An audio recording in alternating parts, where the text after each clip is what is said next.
us et coutumes en termes de déjeuner dans le monde ont beaucoup évolué. Nous, les Français, on a tendance plutôt à être un petit peu en retrait, en retard plutôt sur le fait non, le repas pour moi c'est important, et c'est vrai que c'est important.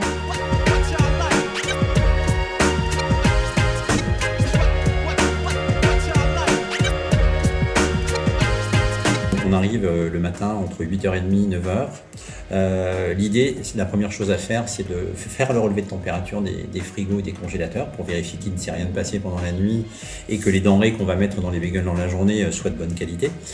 Ça, c'est vraiment la première chose à faire. On met en route la machine à café, on allume la lumière, bien entendu.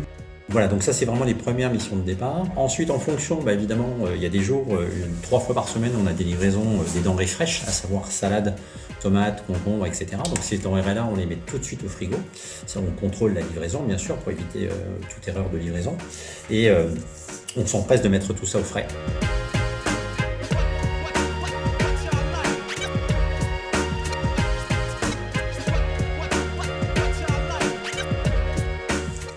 Voilà, on va dire que les premières missions sont celles-ci. Après, très rapidement, et ça c'est vraiment impératif aussi, puisqu'il y a un temps de décongélation à respecter pour que le produit soit de qualité. Donc on va donc faire le plan du nombre de pains et de cookies qu'on va donc faire cuire pour tenir la journée.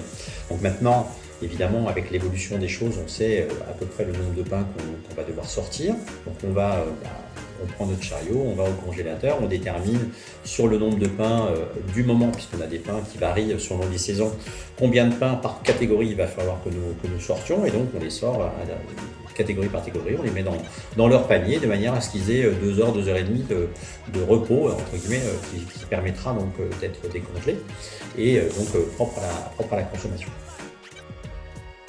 À partir de ce moment-là, on fait le point sur toutes les accompagnements salés et sucrés qu'il va falloir préparer, que ce soit donc les tomates mozza, les coleslaw.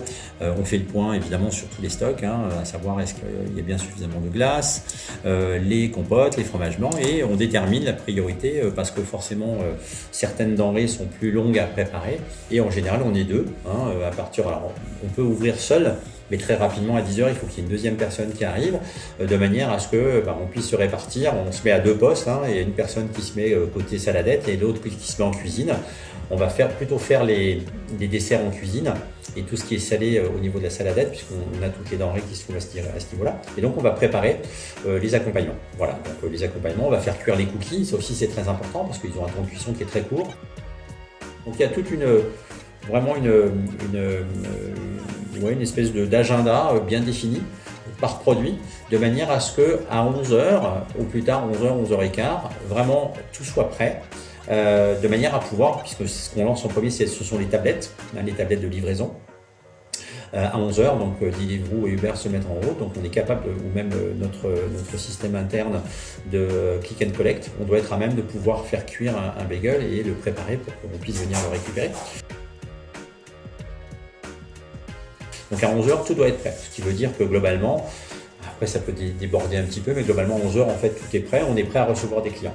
Après, selon les jours, le mercredi, on va avoir plus des familles, puisque les scolaires ne sont pas là, mais globalement, on va démarrer nos bagels entre 11h30 et midi. Donc à partir de, en gros, 2h, vraiment les choses commencent à se calmer. C'est là où on est de toute façon à même, puisque pour faire un bon service, il faut être 4. Donc il y a 4 postes qui sont bien définis. Le premier poste, c'est l'accueil, donc le sourire. Bon là avec les masques c'est un peu délicat, mais globalement c'est le sourire, le bonjour. Donc une fois que la recette est choisie, donc la deuxième personne, elle, donc on fait le choix du pain, on coupe le pain, on le met au toaster pour qu'il retrouve son croustillant. Cette est prête, donc on va poser le bagel sur le papier. La troisième personne prend dans ce cas-là le relais, elle va emballer le bagel, le couper en 2 et proposer au client. Donc une formule menu ou le bagel seul, et dans la formule menu il va lui expliquer donc tous les accompagnements salés et sucrés qui sont disponibles et les boissons. Emballage du bagel et transmission à la caisse qui elle normalement est censée uniquement donc mettre en sachet et faire payer le client. Ce 4e poste évidemment étant un poste très important puisque c'est le poste final, le poste où on va donc encaisser.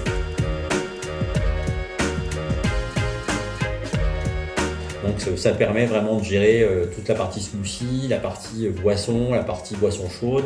On verra un petit peu cet hiver parce que bon, forcément là, on a démarré il y a à peine 4 mois, donc pour l'instant on est plutôt sur du frais, glace et smoothie. Quand il y aura les soupes ou les chocolats chauds, ce sera un peu différent. Et puis la journée s'écoule comme ça tranquillement, on va dire jusqu'à 17-18 heures, où on peut avoir à nouveau des gens qui arrivent dans ce cas-là, dans le retour entre guillemets entre Bellecour et Perrache pour prendre leur train, peuvent être amenés à prendre un bagel parce qu'ils n'ont pas envie de cuisiner ou parce qu'ils ont faim. Et donc on est amené à avoir un deuxième service, un mini-service vraiment très mini en fin de journée, là aussi très variable. Et en général, on clôt tous les soirs pour l'instant à 19h. L'idée, c'est d'adapter finalement l'alimentation au rythme de travail, en sachant que il y a eu au tout début, le fast-food était vraiment quelque chose où on allait vers une alimentation peu qualitative, parce qu'il fallait manger vite. Donc forcément, on faisait du froid, du pas froid, etc. Donc là, l'idée avec le Bagel Corner, en tous les cas, et c'est ce qui m'a séduit dans ce projet, c'est de faire du rapide, mais du rapide de qualité.